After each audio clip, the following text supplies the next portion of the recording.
안녕하세요. 이번에 정말 제 마음이 찢어질 정도로 아픈 사연을 겪게 되는 바람에 이렇게 저도 용기 내서 신청해 봅니다. 그동안 살면서 정말 몰랐던 진실이 드러나게 되면서 하염없이 눈물을 흘리고 말았습니다. 저희 집과 며느리 집의 거리는 버스로 약 1시간 반 정도 되는 거리에 위치해 있습니다. 너무 멀지도 않은 거리이고 버스 한 번 타면 집 근처까지 가기 때문에 가끔은 아니더라도 그래도 주말에는 만들어 놓은 밑반찬 정도 주려고 찾아가곤 합니다. 아이 셋을 키우고 있어서 많이 힘든 걸 알기 때문에 조금이라도 도움을 주고 싶은 마음에 한 달에 2번 정도 며느리 집에 가는 것 같네요. 아들놈은 일반 회사에 다니고 있습니다. 많지 않은 월급 받으며 입에 풀칠할 정도는 되는 것 같네요. 양가 집안 모두 돈이 많은 편은 아니라서 크게 도움을 줄 수 있는 형편도 안 됩니다. 알뜰살뜰 모으며 살고 있는 며느리 보면 정말 대단하다 생각합니다. 아들놈 월급 약 200 조금 넘는 돈으로 내 식구가 살기에는 충분하지 않다는 거 잘 알고 있습니다. 그렇다 보니 집에서 따로 부업 같은 걸 하고 있는 것 같았습니다. 아이들이 점점 커가면서 아무래도 돈 들어갈 때가 많이 있는 것 같아 저희가 도와준다고 말한 적도 몇 번 있었습니다. 얘야, 아이들 점점 커가면서 학원도 다녀야 하고 돈 들어갈 때가 많은 것 같은데 우리 아들 월급으로는 힘든 거 알고 있다. 내가 도와줄 테니 미안해하지 말고 그냥 받아라. 우리는 돈 쓸 때도 많이 없으니 그렇게 해라. 어머님 마음만 받을게요. 그래도 지금 봐봐요. 알뜰살뜰 모아서 잘 살고 있잖아요. 내 식구 먹고 사는데 문제 없어요. 아이들 학원이야 천천히 알아보면 되는 거고 급한 거 아니에요. 그리고 마스크팩 부업도 하고 있어서 충분하니까 걱정 마세요. 아이들 돌보면서 부업까지 하면 몸이 나만 하겠니? 그러다 병난다. 나중에 돈 필요하면 꼭 말해라. 도와줄 테니. 지금 몸에 파스를 몇 개나 붙인 거니? 손목 보호대 차고 있는 것 보니까 많이 안 좋은 것 같은데 쉬엄쉬엄 해라. 알겠지? 제 말에 웃으면서 답을 해주는 며느리는 그래도 여자인데 자기 자신조차 꾸미지 못하고 있는 모습이 안쓰러웠습니다. 정말 열심히 살고 있는 며느리를 보면서 생활력도 강하고 매사에 항상 긍정적이어서 우리 아들 결혼은 정말 잘 시켰다 생각했습니다. 그런데 제가 눈으로만 봐온 며느리의 진짜 모습은 이게 전부가 아니었네요. 그동안 저를 속여왔고 진실을 밝히지 않아 너무 마음이 아팠습니다. 힘들면 힘들다고 말하면 될 것을 시어머니가 항상 옆에 있는데 피해주기 싫어 결정한 모습에 결국 눈물을 흘리고 말았습니다. 동네 친구들이 오래간만에 목욕탕이나 가자는 말에 몸도 좀 풀 겸 따라 나섰습니다. 그런데 대중 목욕탕이 며느리 집과는 멀지 않은 곳에 있어서 저녁에 고기라도 사서 잠시 들려야겠다 생각했고 며느리한테 전화했는데 받지 않길래 아이들 보는데 많이 바쁜 것 같아 나중에 다시 전화하기로 하고 목욕탕으로 들어갔습니다. 원래 평일에는 워낙 바쁘게 살아서 옆에 있으면 피해를 줄 것 같아 아들이 쉬는 토요일이나 일요일에 잠깐 들리는데 목욕탕 가게 된 날이 월요일이라 바쁘면 갈 수 없기에 전화를 한 거였습니다. 사람들이 빨리 들어가자는 말에 저도 부랴부랴 들어가서 목욕 준비를 하고 있었습니다. 여기 목욕탕 처음 와봤지? 요즘 목욕탕 여기에만 오잖아. 한 달에 한 번은 꼭 여기 와서 때를 민다니까. 여기 때 밀어주는 사람 실력이 좋다고 소문이 자자해. 하나도 아프지 않고 시원하게 잘 밀어줘서 줄 서서 받을 정도야. 주말에는 안 하고 평일에만 하고 3시 이후로는 자리에 없으니까 웬만하면 오전에 오는 게 좋아. 그것도 오전 일찍 와야 해. 대기 순번이 있어서 몇 명 받을 수가 없어. 요즘 소문이 나면서 나도 못 받은 지 꽤 됐다니까. 그런데 오늘은 다행히 사람은 많이 없네. 아니 얼마나 대단하길래 때 한 번 미는데 대기자까지 있는 거야. 나도 한번 받아봐야 되겠네. 소문이 자자한 때 밀어주는 사람에게 한번 받아보고 싶다는 말에 한 번씩 받아본 친구들은 저에게 먼저 양보를 했고 약간 기대하면서 들어가게 되었습니다. 들어가자마자 때 밀어주는 여자는 떼수건으로 팡팡거리면서 들어오는 저희를 보곤 큰 소리로 어서 오십시오 라고 외치고 있었고 저는 탕에서 충분히 들어갔다 나와서 때 밀어주는 사람에게 먼저 갔습니다. 저를 보곤 어서 오시라는 말과 함께 저에게 등을 보이며 부랴부랴 준비를 하고 있었고 매트에 누우면 된다는 말과 함께 옆으로 누웠습니다. 그리곤 떼수건을 팡팡 치곤 때를 밀어주는데 하나도 아프지 않고 정말 시원했습니다. 등 쪽이 다 끝나고 뒤를 돌라는 말에 몸을 돌렸는데 저와 눈이 마주친 건 다름 아닌 집에서 아이들을 돌봐야 하는 며느리였습니다.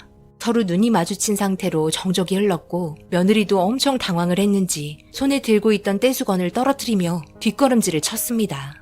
저 또한 너무 놀라 아무 말도 못하고 있었습니다. 생각지도 못한 일을 겪게 된 저는 침착한 모습을 보이려 크게 숨을 들이마시고 내쉰 다음 며느리에게 아이들은 어쩌고 왜 여기에서 때를 밀어주고 있냐며 물어본과 동시에 며느리의 눈에서는 눈물이 흐르면서 주저앉은 모습을 보고 말았습니다. 갑작스럽게 눈물을 흘리는 모습에 너무 당황한 저는 나가서 이야기 좀 하자며 옷 갈아입는 곳으로 나왔습니다. 도대체 이게 무슨 상황인 거니? 지금 네가 왜 여기에서 다른 사람들의 때를 밀어주고 있는 거야? 아이들은 또 어쩌고? 지금 네가 여기에서 이러고 있을 시간이 없지 않니? 도저히 이해가 안 돼서 무슨 말을 해야 할지 모르겠다. 도대체 여기에서 얼마나 일을 하고 있었던 거니? 모르는 사람이 없던데? 울지만 말고 대답 좀 해봐라. 어머님, 죄송해요. 하지만 제가 일하지 않으면 저희 가족 모두가 굶게 되는데 어떻게 해요? 집에서 부업하는 거로는 턱도 없단 말이에요. 수입도 괜찮고 몸으로 할 수 있는 일을 찾다 보니 때 밀어주는 일을 알게 돼서 시작하게 되었어요. 지금 일한 지 1년 정도 됐어요. 평일에만 일하고 주말에는 쉬고 있어요. 뭐라고? 1년이나 됐다고? 아범은 네가 일하는 거 보고 그냥 가만히 있었어? 집에 아이들은 어떻게 하고 있는 건데? 수연 아빠가 보고 있어요. 일을 그만둔 지 1년 됐어요. 평일에만 일을 하는 게 어머님께서는 평일에 저희 집에 안 오시니까 주말에만 오시니까 그래서 평일에만 일을 하고 있었던 거예요. 말 못해서 정말 죄송해요. 그럼 지금 아범은 일을 안 하고 있다는 말이야? 그것도 1년 동안? 그걸 나한테 숨긴 거니? 갑자기 이게 무슨 상황인 거야? 저는 이 모든 상황을 이해할 수 없었기에 당장 집으로 가서 제 눈으로 모든 걸 확인하고 싶었습니다. 목욕탕 사장님께 사정을 말하고 며느리와 함께 아무 말 없이 집으로 빠르게 왔습니다. 며느리는 저에게 진정하고 나중에 다시 이야기하자고 말했지만 1년 동안 표정에 변화도 없이 아무렇지도 않게 저를 속였다는 게 너무 화가 났습니다. 그렇게 며느리 집 문을 활짝 열고 들어가니 제 눈에 보이는 충격적인 모습에 할 말을 잃고 말았습니다. 아이들은 우리를 보자마자 배가 고프다고 칭얼거리며 달려왔고 우리가 온지도 모르고 침대에 누워 자고 있는 아들놈이 너무 한심스러워 발로 걷어차며 일어나라고 큰 소리 쳤습니다. 며느리는 그래도 자기 남편이라고 편들며 저에게 하지 말라고 말리고 있는데 한심스러운 아들의 얼굴을 보며 더욱더 화가 나 소리치기 시작했습니다. 그제서야 정신을 차린 아들은 저를 보곤 화들짝 놀라더니 눈을 비비곤 일어났습니다. 너 지금 뭐 하는 거냐? 네 마누라는 밖에서 뼈 빠지게 일하고 있는데 지금 누워서 잠만 자고 있어? 아이들도 그냥 방치하고? 네가 그러고도 집안의 가장이야? 내 아들이지만 정말 한심하구나. 사지 멀쩡한 놈이 1년을 쉬었단 말이야? 내일부터 당장 나가서 돈 벌어. 알겠어? 애미야, 너는 내일부터 당장 일 그만둬라. 그리고 이런 상황이면 당연히 나한테 말해야 하는 거 아니니? 백수짓을 1년이나 하고 있었다니 진짜 너무 화가 난다. 어머님, 그게 아니라요. 수연 아빠가 일을 하기 싫어서 안 하는 게 아니에요. 몸이 안 좋아서 그런 거예요. 말 못해 죄송해요. 수연 아빠가 말하지 말라고 해서 여태까지 말 안 하고 있었어요. 걱정시켜드리고 싶지 않다고 해서 그랬어요. 죄송해요. 뭐라고? 아들, 너 어디가 안 좋니? 이게 갑자기 무슨 뚱딴지 같은 소리야? 빨리 말해봐라. 어디가 안 좋은 건데? 수연 아빠, 암이에요. 대장암이요. 1년 전 급하게 돈이 좀 필요해서 우리 가족 모두 보험을 해지하게 되었는데요.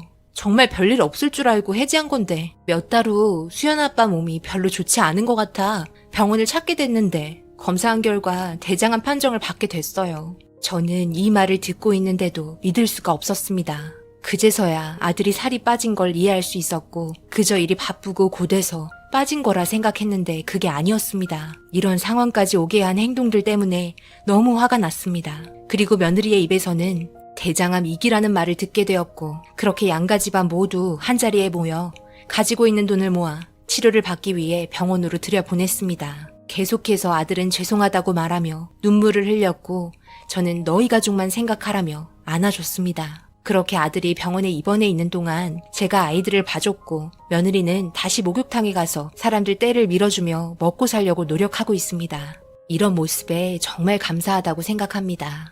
처음에는 이해가 되지 않았지만 모든 걸 알게 된 저는 결국 눈물을 흘리며 며느리에게 고맙다고 말하면서 안아주었습니다. 며느리는 열심히 노력한 만큼 좋은 결과 있을 거라며 제 손을 잡아주면서 그동안 말 못해서 죄송하다는 말과 함께 웃으면서 마저 밀어드리지 못한 곳 마무리 지으러 오시라며 눈물을 흘리고 있는 저에게 다시 웃음을 주었습니다.